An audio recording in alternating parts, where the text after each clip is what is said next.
Welcome to Oops I Cooked. இன்றைக்கு நான் உங்களுக்கு புட்டு எப்படி செய்யறதுன்னு காட்டி தர போறேன்.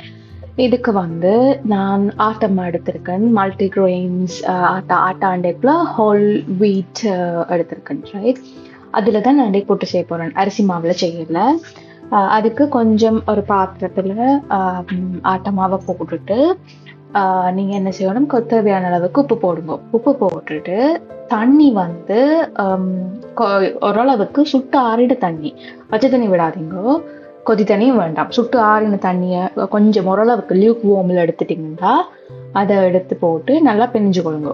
பொதுவாக வீட்டில் புட்டு கொத்துறதுக்குன்னு சொல்லி ஒரு சுண்டு மாதிரி இருக்கும், அது என்னட்டு இங்கே இல்லை. ஸோ அதனால நான் கையால் தான் பிணைவேன். இப்போ கையால் பிணையக்குள்ள கொஞ்சம் தண்ணி கொஞ்சம் பார்த்து விடணும். ஏன்னா சில வேளை கொஞ்சம் பெரிய பெரிய உருண்டே வரும், அப்படி இல்லாட்டி அதை கொஞ்சம் ஒவ்வொரு காலம் உடைச்சி விடணும். நீங்கள் தேவையான அளவுக்கு தண்ணி விடுங்க, விட்டு கொஞ்சம் ஒரேடியாக விடாமல் பிணைஞ்சிட்டு தண்ணி தேவையானா பார்த்து விட்டுக்கொள்ளுங்க. இப்படி நான் கொஞ்ச நேரம் கைவிட்டு பிணைஞ்சு உதிர்த்து விடுங்க, அப்போதான் எல்லா இடமும் சேரும். கையில் அந்த மாப்பதம் வந்துண்டா இன்னும் கொஞ்சம் தண்ணி சேர்க்கணும். நல்ல அந்த என்ன சொல்றது, அந்த ஒரு மாதிரியான ஒரு படல் பண்ணின மாதிரி வரணும். இப்போ அது வரைக்கும் நீங்கள் சேர்த்து கிண்டி விட்டு கொண்டு இருக்கும். இதுக்கு பிறகு நான் இந்த மாவை குழச்சி ஒரு கொஞ்ச நேரம் ஒரு 15 minutes இதை ரெஸ்ட் பண்ணுறதுக்கு விடுவேன். அதுக்கு பிறகு தான் நான் ஸ்டீமரில் போட போகிறேன். இப்போ இங்கே மா சரியான பதத்துக்கு வர நீங்கள் பார்த்தீங்கன்னா உங்களுக்கு தெரியும், நல்லா அந்த மா புட்டுக்கு ஏற்ற மாதிரி வரும். சரியா, இப்போ நான் என்ன செய்யப்போன், ரைஸ் குக்கரில் தான் போட போகிறேன். இப்போ இந்த ரைஸ் குக்கரில் இருக்கிற இந்த பிளேட்டை பார்த்தீங்கன்னா இது கொஞ்சம் பெரிய பெரிய கோட்டே இருக்குது. இப்போ இது நீங்கள் மோமோஸ் அதுகள் வேறு எதுவும் ஸ்டீம் பண்ணுறதுக்கு போடலாம், ஆனால் இப்போ புட்டுக்கு சரி வராது. அப்போ நான் என்ன செஞ்சேன்னா ஒரு ஓல் பர்பஸ் கிளாத்தை எடுத்து அதுக்கு மேலே இந்த புட்டை போடுறேன். சரியா, புட்டு போடும் பொழுது இந்த மாதிரி போட்டுட்டு பரத்தி விடுங்க. அப்போதான் எல்லா இடமும் புட்டு ஈவனா பரவும். அதாவது ஆவி வரும் பொழுது புட்டு ஈவனா ஆவியும்.